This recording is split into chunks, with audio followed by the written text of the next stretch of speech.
अजी सुनते हो, राहुल को कंपनी में जाकर टिफिन दे आओगे क्या? क्यों आज राहुल टिफिन लेकर नहीं गया? शरद राव ने पूछा।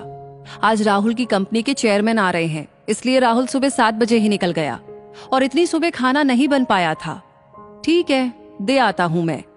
शरद राव ने हाथ का पेपर रख दिया और वो कपड़े बदलने के लिए कमरे में चले गए। पुष्पा बाई ने राहत की सांस ली। शरद राव तैयार हुए, मतलब उसके और राहुल के बीच हुआ विवाद उन्होंने नहीं सुना था। विवाद भी कैसा, हमेशा की तरह राहुल का अपने पिताजी पर दोषारोपण करना और पुष्पा बाई का अपने पति के पक्ष में बोलना। विषय भी वही, हमारे पिताजी ने हमारे लिए क्या किया, मेरे लिए क्या किया है मेरे बाप ने। माँ मेरे मित्र के पिताजी भी शिक्षक थे, पर देखो उन्होंने कितना बड़ा बंगला बना दिया। नहीं तो एक ये है, हमारे पापा हमारे पिताजी अभी भी हम किराए के मकान में ही रह रहे हैं। राहुल, तुझे मालूम है कि तुम्हारे पापा घर में बड़े हैं और 2 बहनों और 2 भाइयों की शादी का खर्चा भी उन्होंने उठाया था। सिवाय इसके तुम्हारी बहन की शादी का भी खर्चा उन्होंने ही किया था। अपने गांव की जमीन की कोर्ट कचहरी भी लगी ही रही। ये सारी जवाबदारियां किसने उठाई? क्या उपयोग हुआ उसका? उनके भाई बहन बंगलों में रहते हैं। कभी भी उन्होंने सोचा कि हमारे लिए जिस भाई ने इतने कष्ट उठाए उसने एक छोटा सा मकान भी नहीं बनाया, तो हम ही उन्हें एक मकान बनाकर दे दे। एक क्षण के लिए पुष्पा बाई की आंखें भर आई। क्या बताएं, अपने जन्म दिए पुत्र को बाप ने क्या किया मेरे लिए पूछ रहा है। फिर बोली, तुम्हारे पापा ने अपना कर्तव्य निभाया, भाई बहनों से कभी कोई आशा नहीं रखी। राहुल मूर्खों जैसी बात करते हुए बोला, अच्छा वो ठीक है, उन्होंने हजारों बच्चों की ट्यूशन्स ली।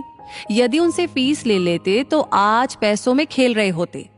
आजकल के क्लासेस वालों को देखो, इंपोर्टेड गाड़ियों में घूमते हैं। ये तुम सच बोल रहे हो, परंतु तुम्हारे पापा का तत्व था ज्ञान दान का पैसा नहीं लेना। उनके इन्हीं तत्वों के कारण उनकी कितनी प्रसिद्धि हुई और कितने पुरस्कार मिले, उसकी कल्पना है तुझे? ये सुनते ही राहुल एकदम नाराज हो गया। क्या चाटना है उन पुरस्कारों को? उन पुरस्कारों से घर थोड़े ही बनते आएगा। पड़े हैं धूल खाते हुए, कोई नहीं पूछता उनको। इतने में दरवाजे पर दस्तक सुनाई दी। राहुल ने दरवाजा खोला तो शरद राव खड़े थे। पापा ने उनका बोलना तो नहीं सुना, इस डर से राहुल का चेहरा उतर गया। परंतु शरद राव बिना कुछ बोले अंदर चले गए और वो बात वहीं पर खत्म हो गई। ये था पुष्पा बाई और राहुल का कल का झगड़ा। पर आज शरद राव ने टिफिन साइकिल को अटकाया और तपती धूप में औद्योगिक क्षेत्र की राहुल की कंपनी के लिए निकल पड़े। 7 किलोमीटर दूर कंपनी तक पहुंचते पहुंचते उनका दम फूल गया था। कंपनी के गेट पर सिक्योरिटी गार्ड ने उन्हें रोक दिया। राहुल पाटिल साहब का टिफिन देना है, अंदर जाऊं क्या? अभी नहीं, साहब आए हुए हैं, गार्ड बोला। चेयरमैन साहब आए हुए हैं, उनके साथ मीटिंग चल रही है, किसी भी क्षण वो मीटिंग खत्म करके आ सकते हैं। तुम बाजू में ही रहो, चेयरमैन साहब को आप दिखना नहीं चाहिए। शरद राव थोड़ी दूरी पर धूप में ही खड़े रहे। आसपास कहीं भी छाव नहीं थी। थोड़ी देर बोलते बोलते 1 घंटा निकल गया। पांव में दर्द उठने लगा था, इसलिए शरद राव वहीं पर एक गरम पत्थर पर बैठने लगे। तभी गेट की आवाज आई। शायद मीटिंग खत्म हो गई होगी। चेयरमैन साहब के पीछे कई अधिकारी और उनके साथ राहुल भी बाहर आया। उसने अपने पिताजी को वहां पर खड़े देखा तो मन ही मन नाराज हो गया। चेयरमैन साहब कार का दरवाजा खोलकर बैठने ही वाले थे तो उनकी नजर शरद राव की ओर उठ गई। कार में न बैठते हुए वो वैसे ही बाहर खड़े रहे। वो सामने कौन खड़ा है? उन्होंने सिक्योरिटी गार्ड से पूछा। अपने राहुल सर के पिताजी हैं, उनके लिए खाने का टिफिन लेकर आए हैं, गार्ड ने कपकपाती आवाज में कहा। बुलवाइए इनको। जो नहीं होना था वही हुआ। राहुल के तन से पसीने की धाराएं बहने लगी। क्रोध और डर से उसका दिमाग सुन्न हुआ जान पड़ने लगा। गार्ड की आवाज देने पर शरद राव पास आए। चेयरमैन साहब आगे बढ़े और उनके समीप गए। आप पाटिल सर है ना? डीएन हाई स्कूल में शिक्षक थे। हाँ, आप कैसे पहचानते हैं मुझे? कुछ समझने के पहले ही चेयरमैन साहब ने शरद राव के चरण छुए। सभी अधिकारी और राहुल वो दृश्य देखकर अचंभित रह गए। सर, मैं अतिश अग्रवाल, आपका विद्यार्थी। आप मुझे घर पर पढ़ाने आते थे। हाँ, याद आया। बाप रे, बहुत बड़े व्यक्ति बन गए आप तो। चेयरमैन हंस दिया, फिर बोला, सर आप यहाँ धूप में क्या कर रहे हैं? आइए अंदर चलते हैं, बहुत बातें करनी है आपसे। सिक्योरिटी, तुमने इन्हें अंदर क्यों नहीं बिठाया? गार्ड ने शर्म से सिर नीचे झुका लिया। वो देखकर शरद राव ही बोले, उनकी कोई गलती नहीं है, आपकी मीटिंग चल रही थी, आपको तकलीफ न हो इसलिए मैं बाहर ही रुक गया। Okay okay. चेयरमैन साहब ने शरद राव का हाथ अपने हाथ में लिया और उनको अपने आलीशान चैम्बर में ले गए। बैठिए सर, अपनी कुर्सी की ओर इंगित करते हुए बोले। नहीं नहीं, वो कुर्सी आपकी है। शरद राव सक पकाते हुए बोले, सर आपके कारण वो कुर्सी मुझे मिली है, इसलिए पहला हक आपका है। चेयरमैन साहब ने जबरदस्ती से उन्हें अपनी कुर्सी पर बिठाया। आपको मालूम नहीं होगा पवार सर, जनरल मैनेजर की ओर देखते हुए बोले, पाटिल सर नहीं होते तो आज ये कंपनी नहीं होती और मैं मेरे पिताजी की अनाज की दुकान संभालता रहता। राहुल और जीएम दोनों आश्चर्य से उनकी ओर देखते ही रहे। स्कूल समय में मैं बहुत ही डब्बू विद्यार्थी था। जैसे तैसे मुझे 9वीं कक्षा तक पहुंचाया गया। शहर की सबसे अच्छी क्लासेस में मुझे एडमिशन दिलाया गया, परंतु मेरा ध्यान कभी भी पढ़ाई में नहीं लगा। उस पर अमीर बाप की औलाद, दिन भर स्कूल में मौज मस्ती और मारपीट करना, शाम की क्लासेस से बंक मारकर मूवी देखना, बस यही मेरा शगल था। माँ को वो सहन नहीं होता। उस समय पाटिल सर कड़े अनुशासन और उत्कृष्ट शिक्षक के रूप में प्रसिद्ध थे। माँ ने उनके पास मुझे पढ़ाने की विनती की, परंतु सर के छोटे से घर में बैठने के लिए जगह ही नहीं थी। इसीलिए सर ने पढ़ाने में असमर्थता दर्शाई। माँ ने उनसे बहुत विनती की और हमारे घर आकर पढ़ाने के लिए मुंह मांगी फीस का बोला। सर ने फीस के लिए तो मना कर दिया, किंतु अनेक प्रकार की विनती करने पर घर आकर पढ़ाने को तैयार हो गए। पहले दिन सर आए, हमेशा की तरह मैं शैतानी करने लगा। सर ने मेरी अच्छी तरह से धुनाई कर दी। उस धुनाई का असर ऐसा हुआ कि मैं चुपचाप बैठने लगा। तुम्हें कहता हूँ राहुल, पहले हफ्ते में ही मुझे पढ़ने में रुचि जागृत हो गई। उसके बाद मुझे पढ़ाई के अलावा कुछ भी सूझता नहीं था। सर इतना अच्छा पढ़ाते थे। अंग्रेजी, गणित, विज्ञान जैसे विषय जो मुझे कठिन लगते थे वो अब सरल लगने लगे थे। सर कभी आते नहीं थे तो मैं व्यग्र हो जाता था। 9वीं कक्षा में मैं दूसरे नंबर पर आया। माँ पिताजी को खूब खुशी हुई। मैं तो जैसे हवा में उड़ने लगा था। 10वीं में मैंने सारी क्लासेस छोड़ दी और सिर्फ पाटिल सर से ही पढ़ने लगा था और 10वीं में मेरिट में आकर मैंने सबको चौंका दिया था। My goodness. पर सर फिर भी आपने सर को फीस नहीं दी? जनरल मैनेजर ने पूछा। मेरे माँ पिताजी के साथ मैं सर के घर पेड़े लेकर गया। पिताजी ने सर को 1 लाख रुपए का चेक दिया। सर ने वो नहीं लिया। उस समय सर क्या बोले वो मुझे आज भी याद है।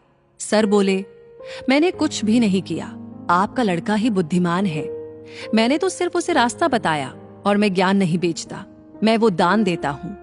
बाद में मैं सर के मार्गदर्शन में ही 12वीं में दोबारा मेरिट में आया। बाद में बीई करने के बाद अमेरिका जाकर एमएस किया और अपने शहर में ही ये कंपनी शुरू की। एक पत्थर को तराश कर सर ने हीरा बना दिया और मैं ही नहीं तो सर ने ऐसे अनेक बहुत सारे हीरे बनाए हैं। सर आपको कोटि कोटि प्रणाम। चेयरमैन साहब ने अपनी आंखों में आए आंसू रुमाल से पोंछे। लेकिन ये बात तो अद्भुत ही है कि बाहर शिक्षा का और ज्ञान दान का बाजार भरा पड़ा होकर भी सर ने 1 रुपया भी न लेते हुए हजारों विद्यार्थियों को पढ़ाया। न केवल पढ़ाया पर उनमें पढ़ने की रुचि भी जगाई। वाह सर, मान गए आपको और आपके आदर्श को। शरद राव की ओर देखकर जीएम ने कहा, अरे सर, ये व्यक्ति तत्वनिष्ठ है, पैसों और मान सम्मान के भूखे भी नहीं है। विद्यार्थी का भला हो, यही एकमात्र उद्देश्य था। चेयरमैन बोले, मेरे पिताजी भी उन्हीं में से एक समय भूखे रह लेंगे पर अनाज में मिलावट करके बेचेंगे नहीं। ये उनके तत्व थे।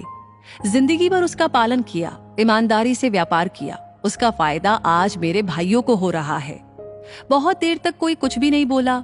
फिर चेयरमैन ने शरद राव से पूछा, सर आपने मकान बदल लिया या उसी मकान में रहते हैं? उसी पुराने मकान में रहते हैं सर।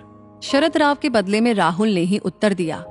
उस उत्तर में पिताजी के प्रति छिपी नाराजगी तत्पर चेयरमैन साहब की समझ में आ गई। तय रहा फिर, सर आज मैं आपको गुरु दक्षिणा दे रहा हूँ। इसी शहर में मैंने कुछ फ्लैट्स ले रखे हैं, उसमें का एक 3 BHK का मकान आपके नाम कर रहा हूँ। क्या? शरद राव और राहुल दोनों आश्चर्यचकित होकर बोले, नहीं नहीं, इतनी बड़ी गुरु दक्षिणा नहीं चाहिए मुझे। शरद राव आग्रह पूर्वक बोले। चेयरमैन साहब ने शरद राव के हाथों को अपने हाथों में लिया।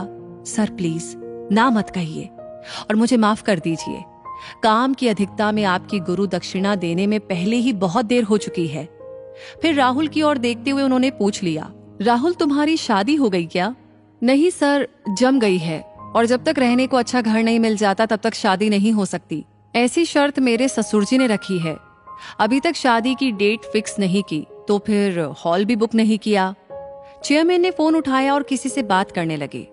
समाधान कारक चेहरे से फोन रखकर धीरे से बोले, अब चिंता की कोई बात नहीं, तुम्हारे मैरिज गार्डन का काम हो गया है। सागर लॉन्च तो मालूम ही होगा। सर वो तो बहुत महंगा है। अरे तुझे कहाँ पैसे चुकाने हैं? सर के सारे विद्यार्थी सर के लिए कुछ भी कर सकते हैं। सर के बस एक आवाज देने की बात है। लेकिन सर तत्वनिष्ठ हैं, वैसा करेंगे भी नहीं। इस लॉन्च का मालिक भी सर का विद्यार्थी ही है। उसे मैंने सिर्फ बताया, सिर्फ हॉल ही नहीं भोजन सहित संपूर्ण शादी का खर्चा भी उठाने की जिम्मेदारियां ली है, वो भी स्व खुशी से। तुम केवल तारीख बताओ और सामान लेकर जाओ। बहुत बहुत धन्यवाद सर। राहुल अत्यधिक खुशी से हाथ जोड़कर बोला, धन्यवाद मुझे नहीं, तुम्हारे पिताश्री को दो। ये उनकी पुण्याई है। और मुझे एक वचन दो राहुल, सर के अंतिम सांस तक तुम उन्हें अलग नहीं करोगे और उन्हें कोई दुख भी नहीं होने दोगे। मुझे जब भी मालूम चला कि तुम उन्हें दुख दे रहे हो तो न केवल इस कंपनी से लात मारकर भगा दूंगा, परंतु पूरे महाराष्ट्र भर के किसी भी स्थान पर नौकरी करने लायक नहीं छोड़ूंगा तुम्हें। ऐसी व्यवस्था कर दूंगा। चेयरमैन साहब कठोर शब्दों में बोले, नहीं सर, मैं वचन देता हूं वैसा कुछ भी नहीं होगा। राहुल हाथ जोड़कर बोला। शाम को जब राहुल घर आया तब शरद राव किताब पढ़ रहे थे। पुष्पाबाई पास ही सब्जी काट रही थी। राहुल ने बैग रखा और शरद राव के पांव पकड़कर बोला, पापा मुझसे गलती हो गई। मैं आपको आज तक गलत समझता रहा। मुझे पता नहीं था पापा आप इतने बड़े व्यक्तित्व लिए हो। शरद राव ने उसे उठाकर अपने सीने से लगा लिया। अपना लड़का क्यों रो रहा है पुष्पाबाई की समझ में नहीं आ रहा था, लेकिन कुछ अच्छा घटित हुआ है, इसलिए पिता पुत्र में प्यार उमड़ रहा है। ये देखकर उनके नयनों से भी कुछ बूंदे गालों पर लुढ़क आई। सभी को जानना होगा कि अपने माता पिता से कभी ये न कहे कि आपने मेरे लिए किया ही क्या है। जो भी कमाना हो वह स्वयं अर्जित करे। जो शिक्षा और संस्कार उन्होंने तुम्हें दिए हैं वही कमाने के लिए पथ प्रदर्शक रहेंगे। मातृ देवो भवः पितृ देवो भवः। ये कहानी आपको कैसी लगी कमेंट सेक्शन में लिख करके अपनी राय जरूर शेयर कीजिएगा।